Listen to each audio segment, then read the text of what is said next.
എനിക്ക് കുറച്ച് ഭക്ഷണം മതി. എന്തോ ഭക്ഷണം? ഏത് ഭക്ഷണം? ഈ ഭക്ഷണം ഉദ്ദേശിച്ചെങ്കിലേ ഇത് ഞങ്ങൾക്ക് കഴിക്കാൻ വേണ്ടി ഞങ്ങൾ ഉണ്ടാക്കിയത്. നിനക്ക് വേണമെങ്കിലേ നീ തന്നെത്താൻ പോയി ഉണ്ടാക്കി കഴിക്കണം. ഓ, നീ ഇപ്പം വിചാരിക്കുന്നുണ്ടാവും ഞാൻ ഇത്രയും ക്രൂരയായി പോയല്ലോന്ന്. അതേടി, ഞാൻ ക്രൂര തന്നെയാ. എന്നെ അങ്ങനെ ആക്കിയത് ആരാണെന്ന് അറിയാലോ? നീ. ഞാൻ ജയിലിൽ കിടന്നത് മറക്കണമെങ്കിലേ കുറെ കാലം പിടിക്കും. അതുവരെ നീ എന്നിൽ നിന്ന് ഇങ്ങനെയുള്ള പെരുമാറ്റം പ്രതീക്ഷിച്ചാ മതി.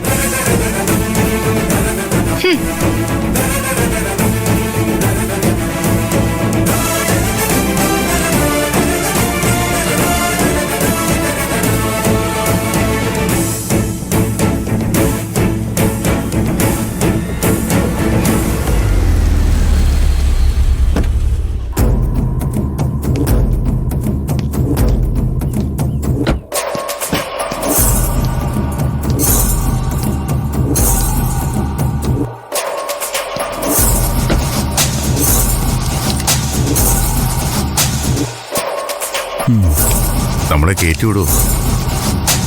അതൊക്കെ നമ്മുടെ ഭാഗ്യം പോലിരിക്കും. ശരവണൻ ഇവിടെ ഉണ്ടെന്ന് തന്നെയാ ഇരുട്ടും പരുന്നും പറഞ്ഞത്. പക്ഷേ അവർക്ക് അവനെ നേരിട്ട് കാണാൻ പറ്റിയില്ല. അതുകൊണ്ടാണല്ലോ നമ്മൾ വന്നത്. ഇരുട്ടിനും പരുന്തിനും പറ്റാത്ത കാര്യം നമ്മൾ ചെയ്യണം. പോ പോ. എங்கே പോണം? ഡോക്ടറെ പാക്കണം. ഏത് ഡോക്ടറാ? അത് മുൻകൂട്ടി അപ്പോയിന്റ്മെന്റ് വേണം, എന്നാലേ ഡോക്ടറെ കാണാൻ പറ്റൂ.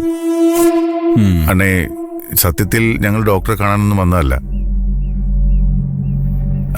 ഞങ്ങളുടെ ഒരു സുഹൃത്ത് ഇവിടെ കിടപ്പുണ്ട്. സുഹൃത്തോ?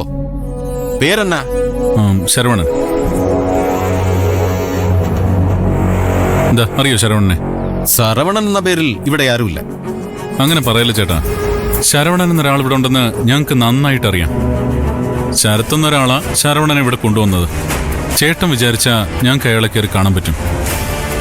സോറി സാർ, അങ്ങനെ ഒരാൾ ഇവിടെ ഇല്ല.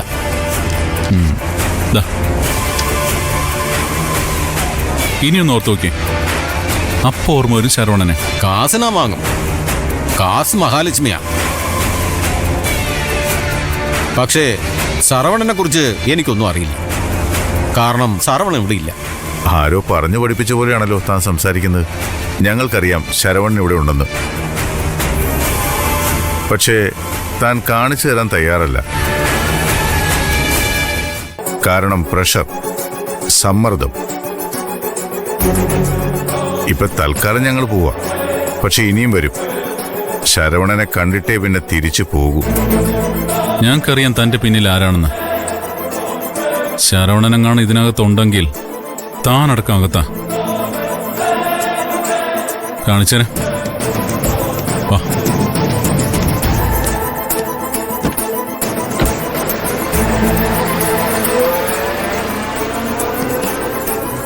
ശരത് സാറേ, ശരവണനെ തിരക്കി 2 പേര് വന്നിരുന്നു.